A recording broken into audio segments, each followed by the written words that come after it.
Right. Yeah, we have here the charter number 3, and it is regarding collections and controlling and some looping. So, as we see so far, we have expressions, operators, variables, constants, and Swift. So, we have been working and focus our effort in one of the most important topic. This is one, the first one, um, where we need to understand, how it's work, how the control flow works, also the conditions, and yeah. So let's start. So as you know, we have some collections, and sometimes you have some values that are, instead of to use separate variables or create each value a variable for each specific um, values, you can create some collection that call something like array. So in array you can put all together all the information. Another example is like this: if you have um, some values like 7, 14, 6, 1, and 8, and all those value are, you need to save into the into just one specific place. You can put all in an array, right? So it is like on in order elements. You can save it. Another way is to use on ordered is using set. So it means that you can put all the value but without any order, and just specify, and it's not let you to duplicate the values. That's the difference between array and set.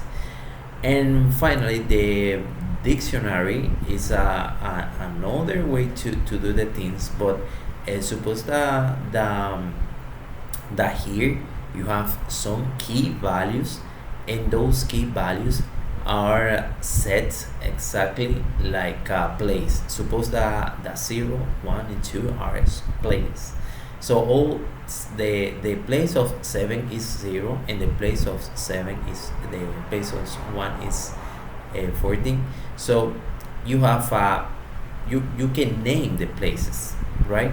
So it is easy to do it, but in some in ways you need just to you don't need it, and just you can find the values by their own values.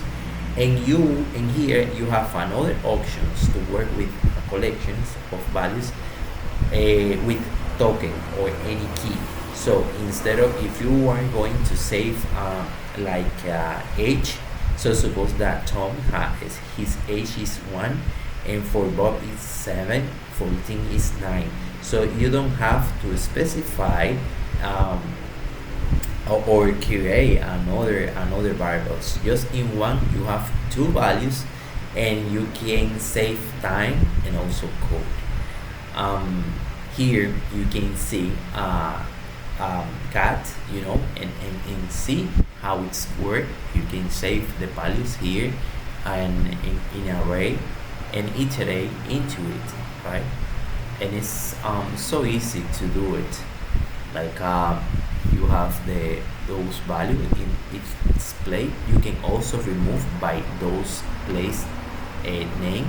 So in this place you can remove the number 1. So you are going to save it. You can save and also update or insert into the place 2 this one, right?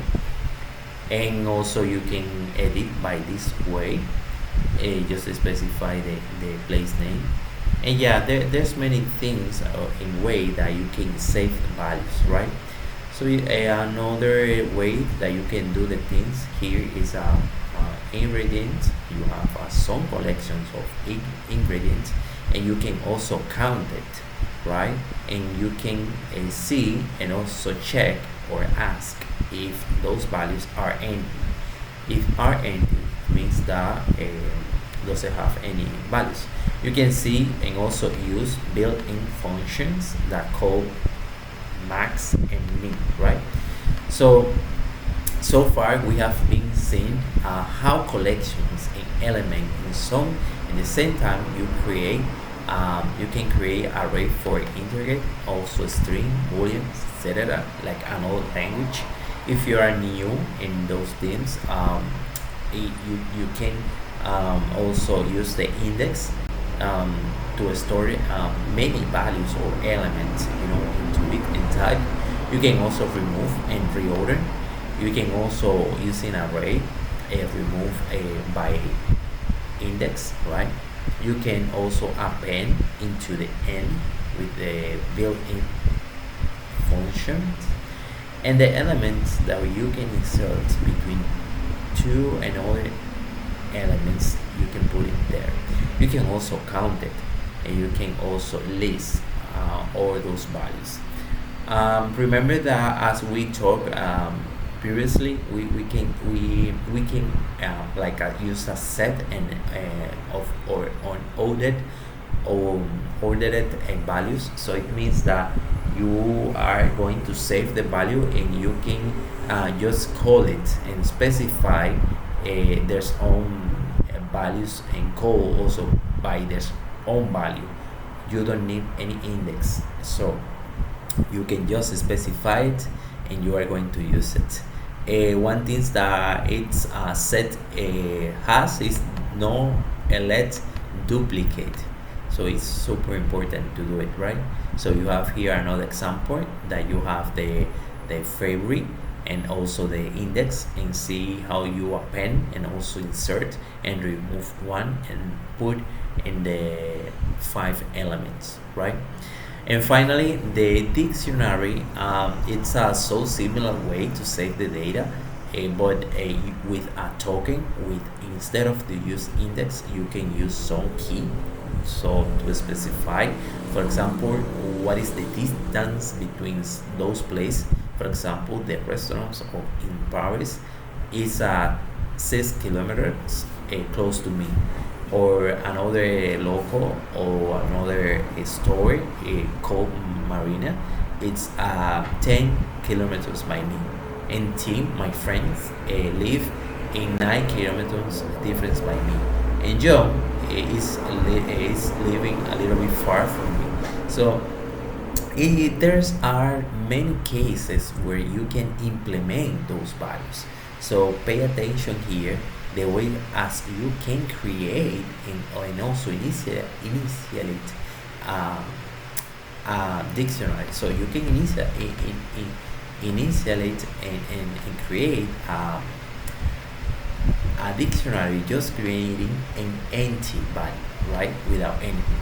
So it's like a normal, but sometimes it can be confused, with that symbol, because you think something is different, but not at all. It's super easy to understand it. You can here you are going to update that value, and the token is called, and the key is it's called but, and also you have this as a number, right? And you also can specify in how code. So you have that way to also insert the values, in set. You have to pay attention to this interfere that you have. That's it so far. As we see, we have collections that allow us to store in group of collections. We can also use array to collect type and also store and order collections at the same time. You can also set, store, and order it and collections distance element at the same time. You have also dictionary to store and order collections to pair key and values, right? So we have also tuple as a store, and tuple is very useful, and we use so much. And here's some sample in tuples. You can store as many as you need, and also as you like. Is just two values. You can represent coordinates like x and y. So you just specify it, and you can create the variable and just call it by their key, right? Instead of to